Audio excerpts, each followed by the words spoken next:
31절을 보십시오. 그가 나간 후에 누가 나갔습니까? 가룟 유다가 나갔습니다. 그리고 예수께서 이르시되 지금 인자가 영광을 받았고 하나님도 인자로 말미암아 영광을 받으셨도다 라고 말씀하고 있죠. 자, 31절에 보니까 유심히 봐야 되는 게 인자가 영광을 받았다라고 말씀하고 있습니다. 근데 32절은 조금 뉘앙스가 다릅니다. 만일 하나님이 그로 말미암아 영광을 받으셨다면 하나님도 자기로 말미암아 그에게 영광을 주시리니 곧 주시리라. 이미 받았다 그랬는데 32절의 뉘앙스는 좀 달라요. 엄연히 좀 분리하면 예수님께서 의도하시고 이렇게 좀 구분해서 말씀하신 것으로 생각이 됩니다. 저는 이 첫 번째 영광을 받았다라는 대목과 그리고 나중에 나오는 곧 영광을 주실 것이다라는 대목이 나름대로의 신학적인 의미가 있다라고 믿습니다. 먼저 31절에 보면 지금 인자가 영광을 받았다라는 것은 하나님 아버지로부터 예수님께서 메시아로서의 영광을 받았다라는 뜻으로 해석할 수가 있겠습니다. 근데 그 메시아의 영광이 어디서 나타나는가? 아이러니하게도 십자가에서 나타나게 되는 것입니다. 예수 그리스도께서는 자신의 메시아의 영광을 십자가에 달리심으로 나타내실 것입니다. 그래서 이제 아들의 순종을 통해서 하나님 아버지도 영광을 취하게 이제 되시는 것입니다. 예수님은 고난 받으시고 유대인들에게 종교 재판을 받으시고 또 본디오 빌라도에게 고난 받으시고 신문을 받으시고 군병들에게 조롱당하시고 침뱉음 당하시고 채찍에 맞으시고 그리고 십자가를 지고 골고다 언덕을 오르시고 그리고 마침내 십자가에 달리셔서 손과 발에 못 박히시고 옆구리가 이제 창에 찔림으로 물과 피를 다 쏟으시고 그 십자가에 달리셔서 예수님의 영광은 메시아로서의 영광이 사람의 생각과 다르게 가장 비참해 보이는 그 자리에서 메시아의 영광이 나타나게 되었습니다. 근데 32절에 보니까 이제 그에게 영광을 주시리니 곧 주시리라 라고 말씀하고 있는데 이것은 이제 부활과 완전한 승리를 의미하는 것입니다. 예수 그리스도께서는 무덤에 갇히시고 그러나 죽은 지 3일 만에 부활하셔서 무덤에 머무르지 아니하시고 부활하시고 마귀에 대하여 완전한 승리를 선언하셨죠. 그리고 제자들을 격려해 주시고 하늘에 오르시고 하나님 보좌 우편에 앉아 계시고 하나님 아버지의 약속대로 온 나라를 얻으시고 지금도 온 세상을 통치하시는 왕으로서 예수 그리스도는 의롭게 군림하고 계십니다. 할렐루야. 네. 이렇게 예수님의 최종적인 영광은 결국 십자가를 통해서 얻어지게 되었다. 하나님 아버지로부터 받게 되었다라는 것을 알게 되는 것입니다.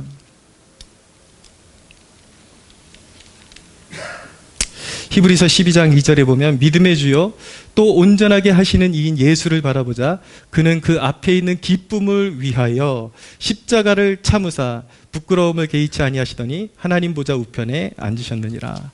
그리스도께서 최종적으로 취하신 그 영광은 그 하나님 아버지께서 주실 그 앞에 있는 그 기쁨을 위하여 참으사 그 고난의 영광을 받으사 그리고 마침내 완전한 승리의 영광을 받으셨다라는 것을 알게 되는 것입니다. 고난이 없이는 그리스도인에게 완전한 승리는 존재하지 않습니다. 우리가 그리스도인으로서 하나님의 영광에 참여하는 길이 무엇인지를 우리가 좀 배울 필요가 있는데 우리가 하나님의 영광에 참여하고 있다라는 증거 중에 증거는 무엇인가?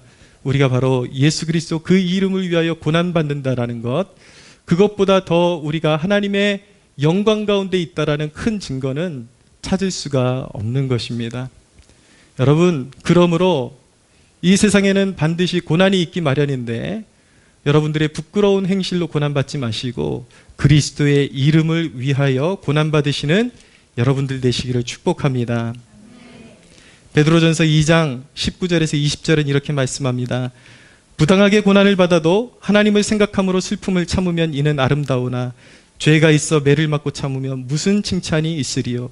그러나 선을 행함으로 고난을 받고 참으면 이는 하나님 앞에 아름다우니라 라고 말씀하고 있습니다. 베드로전서 4장 15절 이하에는 이렇게 말씀합니다. 너희 중에 누구든지 살인이나 도둑질이나 악행이나 남의 일을 간섭하는 자로 고난을 받지 말려니와 만일 그리스도인으로 고난을 받으면 부끄러워하지 말고 도리어 그 이름으로 하나님께 영광을 돌리라 라고 말씀하고 있습니다. 그리고 13절 14절에 이렇게 말씀합니다. 오히려 너희가 그리스도의 고난에 참여하는 것으로 즐거워하라. 이는 그의 영광을 나타내실 때 너희로 즐거워하고 기뻐하게 하려 하심이라. 너희가 그리스도의 이름으로 치욕을 당하면 복 있는 자로다. 영광의 영 곧 하나님의 영이 너희 위에 계심이라. 할렐루야. 예수 그리스도께서 오직 우리를 위하여, 우리를 구원하시기 위하여 고난받으시기를 기뻐하셨던 것처럼 우리가 오직 우리의 왕이 되시는 예수 그리스도 그 이름을 위하여 그 고난에 참여하는 것이 얼마나 영광스럽고 복된 길인 것입니까, 여러분? 예수 그리스도는 여지껏 우리를 위해서 당하신 고난을 그의 몸에 기록하시고 기념하고 계십니다. 지금 이 순간 완전한 영광을 취하신 그리스도의 두 손과 두 손목과 그 발목 그리고 옆구리에 여전히 우리를 위해서 찔리신 창자국과 못자국이 그대로 흔적으로 남아있는 것입니다. 여러분, 마지막 날에 그리스도의 발 앞에 엎드리게 될 영광스러운 하나님의 자녀들에게도 이와 같이 예수 그리스도의 이름을 위하여 고난받은 흔적이 남아있게 될 것이라는 것을 믿으시기 바랍니다. 여러분, 그 흔적이야말로 그리스도를 위하여 받은 고난의 흔적이야말로 예수님과 우리가 바로 주와 그의 백성들임을 온 천하에 선포하는 증거가 된다는 것을 믿으시기를 바랍니다. 그리스도를 위해서 고난받는 것을 부끄러워하지 마십시오. 두려워하지 마십시오. 여러분, 그런데 문제는 무엇인가? 오늘 이런 말씀을 우리가 삶 가운데에 적용할 때 우리는 자꾸 먼 대의, 큰 그림만을 생각하니까 이런 말씀이 우리의 구체적인 삶에 적용이 되지를 않아요. 사람들은 막연히 그렇게 생각을 합니다. 언젠가 나에게도 핍박이 오고 고난이 오면 나도 그렇게 잘 참을 수 있을 거야. 난 그리스도를 위한 그 고난을 나는 기뻐할 수 있을 거야. 그렇게 어떤 눈에 보이지 않고 잡히지 않는 것, 막막한 것에 대해서는 그렇게 다짐을 하지만 사실은 우리는 우리의 삶을 살펴보면 우리의 삶에 소소히 벌어지는 작은 고난도 제대로 극복하지 못하고 기뻐하지 못하고 때때로 실족하거나 그 고난의 잔에 참여하지 못하고 순종하지 못한다라는 것을 발견하게 됩니다. 여러분, 우리가 이런 말씀을 구체적인 삶 가운데 적용해 보는 것이 매우 중요합니다. 이 시대의 성경의 가치관을 그대로 따르고 순종하는 그리스도인들에 대해서 이 세상이 어떤 딱지를 붙이는지 아십니까? 바로 극우라는 딱지를 붙이고 있습니다. 동성애를 반대하고 이 땅이 사회주의로 얼룩지는 것을 반대하고 하나님을 대적하는 세력들에 대해서 반대하고 성경을 성경으로 믿는 그리스도인들에 대해서 이 세상 사람들이 언론과 정치 세력과 세상 권세를 등에 업고 그런 그리스도인들과 이 보수적인 가치관을 가지고 있는 사람들을 향해서 뭐라고 딱지를 붙이는가? 저 세력은 극우 세력이다 라고 그렇게 딱지를 붙이는 것입니다. 그러나 더 안타깝고 더 너무나도 어리석게 보이는 것은 무엇이냐면 교회 안에 있는 수많은 그리스도인이라는 사람들이 덩달아서 세상의 정신을 부여받고 동료 그리스도인들을 향해서 오히려 성경을 성경답게 믿는 그리스도인들을 향해서 함께 손가락질을 하며 극우라는 딱지를 붙이고 있습니다. 여러분, 만약에 하나님의 말씀을 그대로 실천하는 사람이 극우 세력이라면 우리는 마땅히 극우라고 불리는 그 일을 우리는 기뻐해야 할 줄로 믿습니다. 저는 차라리 세상에서 온전한 사람으로 세상에 하나님의 뜻을 등지고 있는 사람들이 걸어가는 그 길을 기뻐하기보다 저는 세상 사람들이 저에 대해서 극우 세력이니 아무리 험한 딱지를 갖다 붙인다 그래도 그것이 내가 하나님의 말씀을 사랑하기 때문에 받는 그러한 고통이라면, 그러한 딱지라면 저는 그것을 기꺼이 수용할 수 있습니다. 사랑하는 여러분, 여러분은 어떠십니까? 하나님의 이름을 위하여, 하나님의 말씀을 실천하기 위하여 극우라는 그 딱지를 기꺼이 수용할 수 있는 용기가 있으십니까? 여러분들에게 그 용기가 있어지기를 축복합니다. 우리의 기준은 무엇입니까? 세상이 다 떠나가도 하나님 말씀 순종하고 따르는 거예요. 세상 사람들이 뭐라고 해도 시대가 지나고 나면 다 역사가 밝혀질 것입니다. 과거 시대에도 그리스도인들이 성만찬할 때 떡을 떼고 이것은 주님의 살입니다, 이것은 주님의 피입니다 하니까 저 그리스도인들은 사람 잡아먹는 야만인들이라고 그렇게 소문이 났지만 그리스도인들은 그것을 부끄러워하지 않았습니다. 그리스도인들이 사람들이 그렇게 모함을 한다 그래서 야, 우리 세상 사람들이 그렇게 모함하니까 우리 성만찬을 집어치워버리자, 그렇게 하지 않았습니다. 오늘날 교회는 어떻습니까? 세상 사람들이 조금만 비난하고 조금만 모욕을 주면은 야, 이거 하지 말자, 야, 저거 하지 말자. 왜 그렇게 세상 눈치를 보고, 왜 그렇게 주의 이름을 위하여 조금 욕먹는 거, 조금 불편한 거, 조금 사람들한테 오해받는 것도 감당하지 못하는 약골이 되었는지 우리가 하나님 앞에 우리가 온전히 설 수 있겠습니까? 이 세대가 하나님 앞에 부끄럽다는 생각을 가져야 하지는 않을까요? 사랑하는 여러분, 오늘 성령께서 우리의 마음을 강건하시고 굳건하게 세워주시기를 간절히 소원하는 바인 것입니다. 우리의 마음이 세상 앞에서 담대해지기를 소원합니다. 세상이 무엇이라고 하든지, 세상 사람들이 무엇라고 딱지를 붙이든지 그거 눈치 보고 살아가는 것이 아니라 그리스도의 이름을 위하여 욕먹는 것을 기쁨으로 여기고 환난당하는 것을 기쁨으로 여기고 그것이 바로 우리가 바다의 영광이라는 것을 우리가 기억하면서 세상 사람들이 뭐라고 하든지, 그렇지만 그것에 이를 갈자는 뜻이 아니에요. 뭐라고 하든지 우리가 지켜나갈 진리를 지키면서 하나님의 영광을 위하여 선을 행하고 하나님의 기쁨을 위하여 이웃을 사랑하는 삶을 또한 살아가야 할 줄로 믿습니다. 여러분, 고난이라는 것은 우리의 삶에 소소하게 존재하는 것입니다. 작은 고난을 이기지 못하고 작은 고난 가운데 이 말씀을 실천하지 못하는데 우리가 어떻게 큰 고난이 오는데 하나님께 영광 올려드린다고 내 목숨을 바치겠나이다, 말장난 같은 것이죠. 며칠 전에 말씀드린 것처럼 우리 아이들 캠프가 끝났습니다. 아이들을 돌보는 것 결코 쉽지 않습니다. 예, 아이들이 그렇게 통솔하기가 쉽지 않아요. 그런데 그 물 밑에서 그렇게 애쓰는 그런 헌신이 있었기 때문에 그런 캠프를 무사히 마칠 수가 있었죠. 아이들을 돌본다는 것은 고단한 것입니다. 야외에서도 가면 아이들을 돌보는 것은 고단하고, 또 어른의 입장에서 생각하면 나는 별로 할 일이 없는 것 같고, 그러니까 자칫 잘못하면 괜히 따라가서도 짜증나기 쉽고, 그리고 동기부여가 되지를 않는 거예요. 내가 왜 여기 왜 따라왔지? 그러니까 아이들을 섬기러 왔다라는 생각을 하지 못하고 내 중심으로 생각하면 내가 여기에 있는 것이 그렇게 무의미하게 생각돼 버리고, 그리고 짜증이 일어나고 그런 것이죠. 예, 그러니까 이제 사명을 다하지 못하고 그런 모습들을 발견하게 되는 것입니다. 그러나 여러분,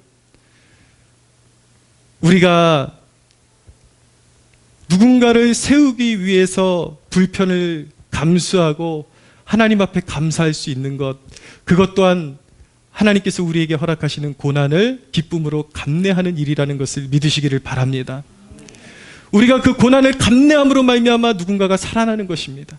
우리가 그 고난을 감내함으로 말미암아 하나님의 영광이 드러나게 되는 것입니다. 그런데 그런 작은 일에서는 나의 마음 하나 조절하지 못하고 하나님 앞에 마음으로 영광 돌리지 못하고 이게 뭐 하는 건가 고달프기만 하고, 예, 아이들을 놀려준다라는 거, 놀게 해준다라는 것이 어른의 입장에서는 그렇게 쉽지 않을 거예요.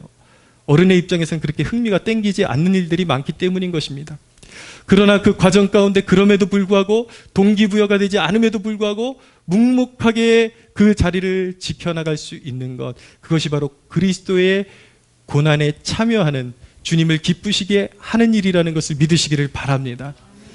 예, 삶의 소소한 일에 말씀을 적용하셔야 돼요.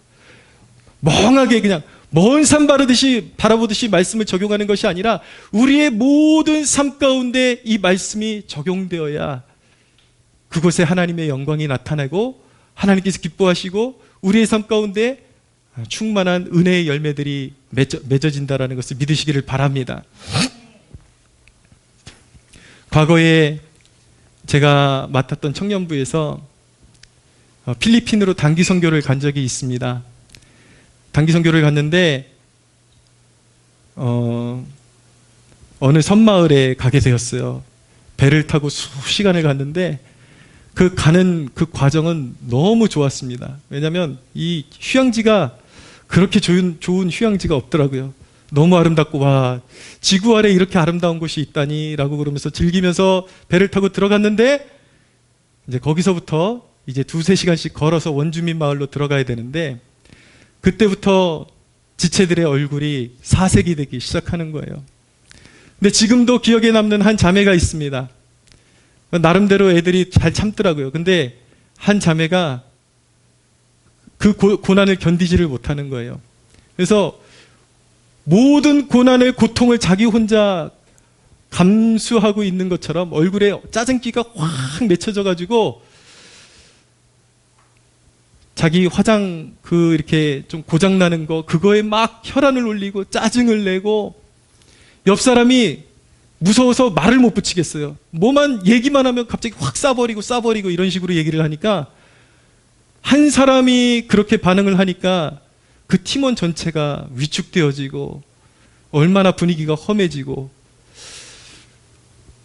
당시에 참 이렇게 사람은 겪어봐야 안다라는 것이 당시에 되게 말썽쟁이 청년들이 있었어요.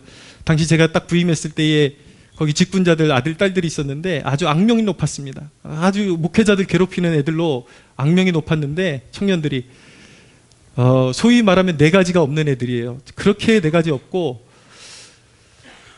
근데 걔네들을 데리고 갔는데 그 마음이 강팍했던 애들이 선교지에 2-3시간을 걸어 들어갔는데 거기서 이제 그 꼬질꼬질한 애들을 막 이제 그 냇가에서 씻기기 시작하는 거죠. 막 머리 감겨주고 이쪽에서 머리 감겨주고 막 애들이 여기서 수영하고 있는데 막 이 상류에서 하류를 이렇게 내려오고 있는데 조금 위에서는 막 소가 그 위에서 볼일을 보고 있더라고요. 막 똥 싸고 오줌 싸고 그런데 거기서 막 머리 감고 수영하고 잘도 놀아요. 근데 거기서 머리를 감겨주고 애들 씻어주고 그런데 그날 저녁에 모여가지고 하루의 사역을 마무리하면서 한 번씩 말을 붙여봤어요. 어땠니? 오늘 소감 어땠니? 그랬더니 그 가장 4가지 없다고 생각했던 애들이 이 가난한 애들 그리고 초라한 애들을 막 씻겨주면서 마음이 무너졌던 거예요. 내가 이 땅에 한국 땅에 살아가면서 얼마나 호화롭게 살아가고 얼마나 축복을 받으며 살아가고 얼마나 좋은 환경에서 예배를 드리고 있었는데 이렇게 불평을 했었지? 그러면서 아이들을 씻기면서 애들이 눈물보가 터진 거예요. 그러면서 같이 저녁에 간증을 나누는데 그 이야기를 하면서 그렇게 울어요. 애들이 내가 정말 배부르게 살았고 그렇게 사람을 사랑하는 마음이 없었다 그러면서 그렇게 고백을 하면서 우는데 그 가장 성격이 온화한 줄 알았던 그 자매가 오로지 자기 자신만이 힘들다 짜증내고 힘들어하고 신경질내고 이러니까 온 그냥 사기가 뚝뚝뚝뚝 떨어지는 것이죠. 사랑하는 여러분, 도대체 어디에서 고난을 감내하겠다라는 것입니까? 물론 그 자매도 저도 그런 시절이 있었고 분명히 여러분들도 그런 시절을 지나고 있을 거예요. 그렇기 때문에 저는 그 자매가 그 상태로만 머물러 있을 거라고 생각하지는 않습니다. 하나님께서 분명히 그런 시절을 통해서 아름답게 빚어가실 것이라고 저는 믿습니다. 할렐루야. 그러나 생각해 보십시오. 도대체 그리스도의 고난을 어디서 감내하겠다라는 것입니까? 바로 그런 데서 감내하는 것이죠. 햇볕이 뜨겁게 내리쬐고 서로 불편할 때에 너무 짜증나고 힘들고 죽겠지만은 서로 격려하면서 나 괜찮아, 나 신경 쓰지 말고 우리 같이 사역 잘하자고 그 한마디에 서로의 마음이 녹아지고 그것이 바로 십자가를 지는 것이고 그것이 바로 그곳에 바로 하나님의 영광이 함께하지 않겠습니까? 할렐루야. 사랑하는 여러분, 모든 순간 가운데 그리스도의 영광을 위해서 고난받는 것을 기뻐하는 여러분들 되시기를 축복합니다.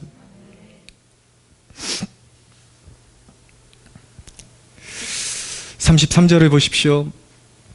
작은 자들아, 내가 아직 잠시 너희와 함께 있겠노라. 너희가 나를 찾을 것이나 일찍이 내가 유대인들에게 너희는 내가 가는 곳에 올 수 없다고 말한 것과 같이 지금 너희에게도 이르노라. 예수님께서 제자들을 향해서 작은 자들아 라고 부르셨습니다. 예수님께서 이제 십자가를 지시고 나면은 승천하시고 제자들의 눈에서 이제 멀어질 것을 염두에 두시고, 유대인에게는 이 말씀을 심판의 의미에서 이제 너희가 나 가는 곳에 올 수 없을 것이다, 그리고 영원히 멸망할 것이다 라고 선언한 그 말씀이었지만, 제자들에게 말씀하신 것은 내가 떠나갈지라도 두려워하지 말라는 의미에서 말씀하신 것입니다. 그러면서 그런 의미로 예수님께서 말씀하시면서 그들을 부르실 때 뭐라고 부르셨냐면 작은 자들아 라고 그렇게 호칭하셨다라는 것입니다. 여러분, 예수님께서 제자들을 향해서 작은 자들아 라고 말씀하신 것은 그냥 우발적으로 말씀하신 것이 아니라 심사숙고의 결론이라고 저는 믿습니다. 무엇인가? 예수님께서는 제자들에게 이렇게 말씀하시는 것과 같은 것입니다. 나는 너희를 알고 있다. 너희가 이 세상 한복판에서 얼마나 작은 존재인지, 초라한 존재인지, 약한 존재인지 내가 알고 있다. 내가 떠나가고 나면 너희는 나 없이는 한순간도 이 세상을 이길 수 없고 온전히 살아갈 수 없는 연약한 존재임을 내가 알고 있다. 그러나 내가 말한다. 얘들아, 믿어라. 내가 너희와 영원토록 함께 할 것이고 너희를 붙들어 줄 것이다. 할렐루야. 이 작은 자들아라는 그 단어 안에는 바로 예수 그리스도가 너희와 함께 한다라는 그 격려가 여기에 녹아져 있는 것입니다. 사랑하는 여러분, 하늘이 무너져도 예수 그리스도는 그를 믿는 우리와 함께 하십니다. 할렐루야. 어떤 고통이 있든지 그리스도는 지금 우리의 눈에 보이지 않지만 성령으로 함께 하시면서 우리가 불 가운데로 지나든지 어떤 험난한 폭풍 아래 지나든지 그리스도께서는 우리와 함께 하시며 우리를 눈동자같이 지켜주시는 분이십니다. 예수 그리스도는 우리가 얼마나 작은 자인 줄 알고, 얼마나 고난 가운데 약한 자인 줄 알고, 우리가 얼마나 미약한 자인 줄 아시기 때문에 주님은 우리에게서 눈을 떼지 아니하시고 영원토록 우리와 함께 하시는 주님이십니다. 이사야서 41장 8절 이하의 말씀 읽어드리겠습니다. 그러나 나의 종 너 이스라엘아, 내가 택한 야곱아, 나의 벗 아브라함의 자손아, 내가 땅끝에서부터 너를 붙들며 땅 모퉁이에서부터 너를 부르고 내게 이르기를 너는 나의 종이라. 내가 너를 택하고 싫어하여 버리지 아니하였다 하였노라. 두려워하지 말라. 내가 너와 함께함이라. 놀라지 말라. 나는 내 하나님이 됨이라. 내가 너를 굳세게 하리라. 참으로 너를 도와주리라. 참으로 나의 의로운 오른손으로 너를 붙들리라.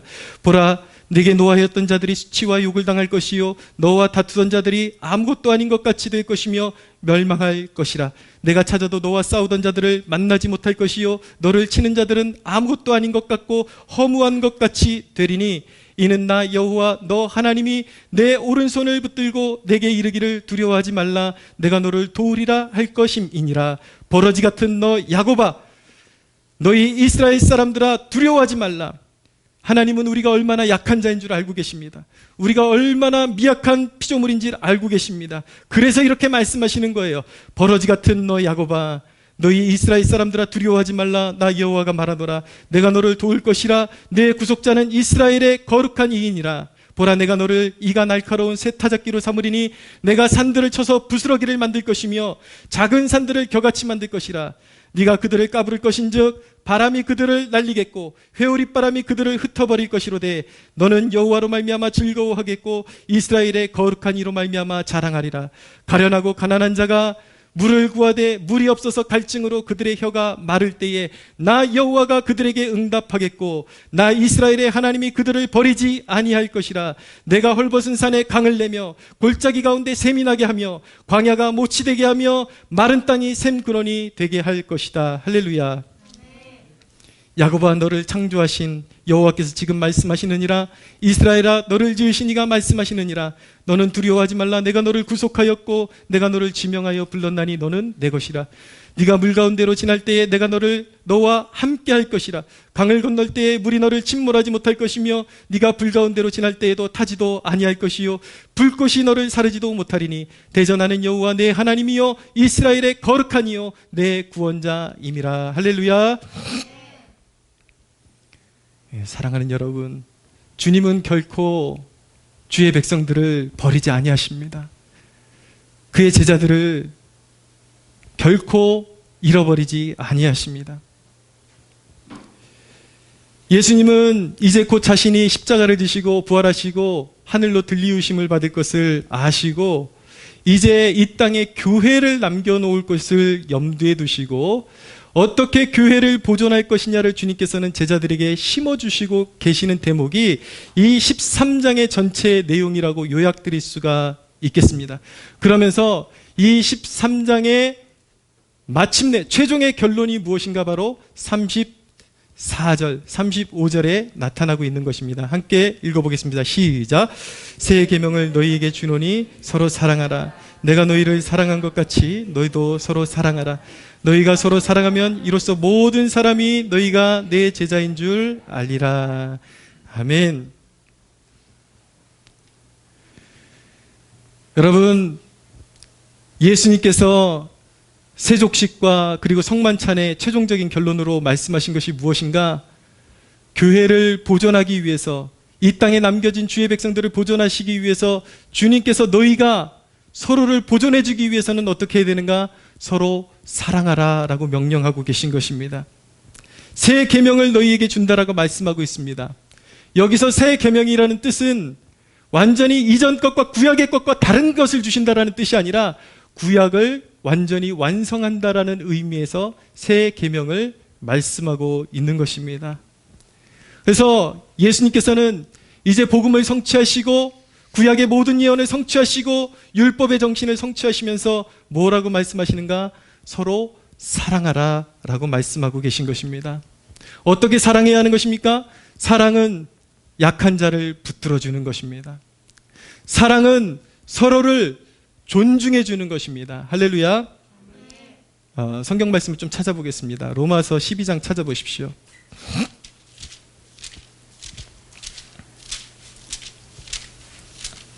로마서 12장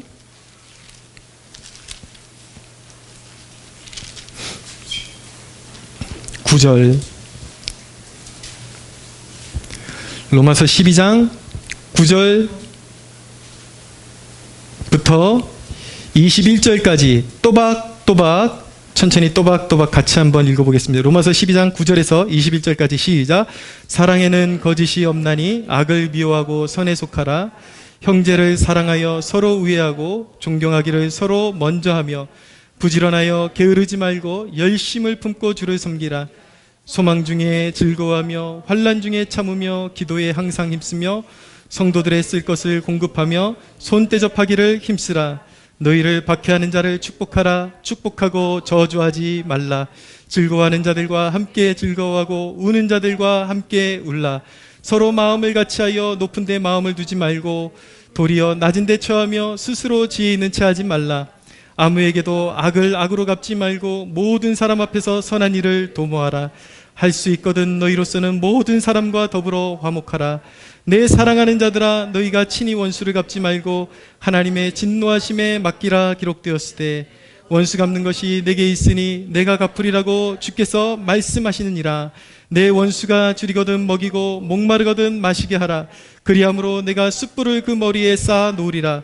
악에게 지지 말고 선으로 악을 이기라. 할렐루야. 사랑은 서로 존중하는 것입니다. 서로 배려하는 것입니다. 약한 자를 배려하는 것입니다.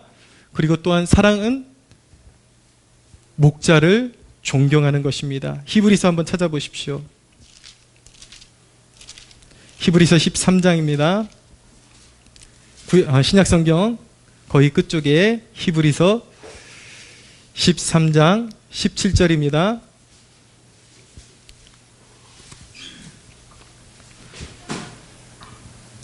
히브리서 13장 17절 같이 한번 읽어보겠습니다. 시작. 너희를 인도하는 자들에게 순종하고 복종하라. 그들은 너희 영혼을 위하여 경성하기를 자신들이 청산할 자인 것 같이 하느니라. 그들로 하여금 즐거움으로 이것을 하게 하고 근심으로 하게 하지 말라. 그렇지 않으면 너희에게 유익이 없느니라. 아멘.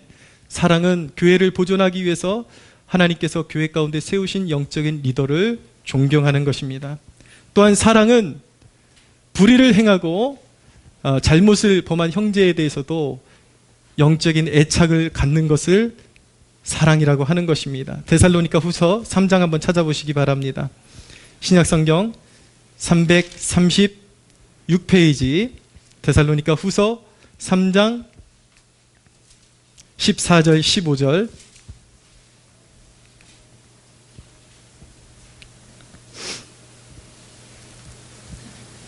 데살로니가 후서 3장 14절 15절 같이 읽겠습니다. 시작. 누가 이 편지에 한 우리말을 순종하지 아니하거든 그 사람을 지목하여 사귀지 말고 그로 하여금 부끄럽게 하라. 그러나 원수와 같이 생각하지 말고 형제같이 권면하라. 아멘. 교회 안에서 교회를 어지럽히고 하나님의 영광을 가린 그러한 죄를 범하거나 잘못을 범한 형제에 대해서 그것을 묵과하는 것이 아니라 반드시 책망할 때는 책망하고 징계해야 할 때는 징계해야 되지만 온 교회 성도들이 그가 영적으로 멸망하는 것을 기뻐해서는 안 되고 원수와 같이 생각하지 말고 형제같이 권면하라 라고 말씀하고 있는 것입니다. 잘못을 향한 지체가 있다 할지라도 그 영혼이 바로 설 수 있도록 끝까지 같이 마음을 하며 중보하며 일으켜 세워주는 것, 그것이 바로 사랑임을 믿으시기를 바랍니다. 사랑하라고 말씀하고 있습니다. 사랑하는 여러분, 우리가 교회를 찾는 이유가 나의 영적인 욕구만을 채우기 위해서 교회를 찾는 것이라면 그것은 이기적이라고 말할 수밖에 없는 것이죠. 이기적인 것 그 이상도 이하도 아닌 것입니다. 영적인 이기주의도 존재하는 것입니다. 사랑으로서 섬기기 위해서 서로를 존재하는 것이 서로가 존재하는 것이 아니라 교회에 나와서 나의 영적인 목마른 말을 채우면 모든 것이 끝난 것처럼 그런 태도로 살아가는 것, 그것이 바로 영적인 이기심인 것이죠. 그러나 예수님께서는 우리에게 명령하셨습니다. 내가 새 계명을 너희에게 주노니 서로 사랑하라. 할렐루야. 관심을 갖는 것, 그리고 서로를 세워주는 것. 여러분, 우리가 오직 서로 사랑할 때만이 우리는 교회로서의 가치가 있는 것이고 제자로서의 그 영광이 예수 그리스도의 제자로서의 영광이 우리 안에서 충만하게 나타나게 된다는 것 믿으시기를 바랍니다. 우리 안에 있는 믿음도 이기적이고 세속적인 동기들, 그 모든 것들 씻어버리고 작은 일에도 불평하고 좀 더 수용하지 못하고 나밖에 몰랐던 그런 완악한 심령들이 오늘 이 시간 성령의 은혜로 녹아지기를 원하고 우리 교회에 부족한 사랑이 좀 더 성숙해지고 깊어지고 서로에게 관심을 갖고 이 악한 시대에 서로를 더욱더 믿음을 이끌어주고, 또 한 가지 이 시대 가운데 사랑하는 것은 무엇인가? 믿음이 연약한 자들을 붙들어주고 예배하기를 두려워하는 자들을 격려해서 예배 자리로 이끌어주는 것, 이것 또한 사랑임을 믿으시기를 바랍니다. 서로 사랑하고 하나님의 교회의 영광을 나타내며 그리스도의 영광을 나타내고 하나님의 자녀로서의 그 영광이 우리의 삶 가운데 충만하게 나타나는 저와 여러분들 되시기를 예수 그리스도의 이름으로 축복합니다. 우리 하나님께 영광의 박수 올려드리겠습니다.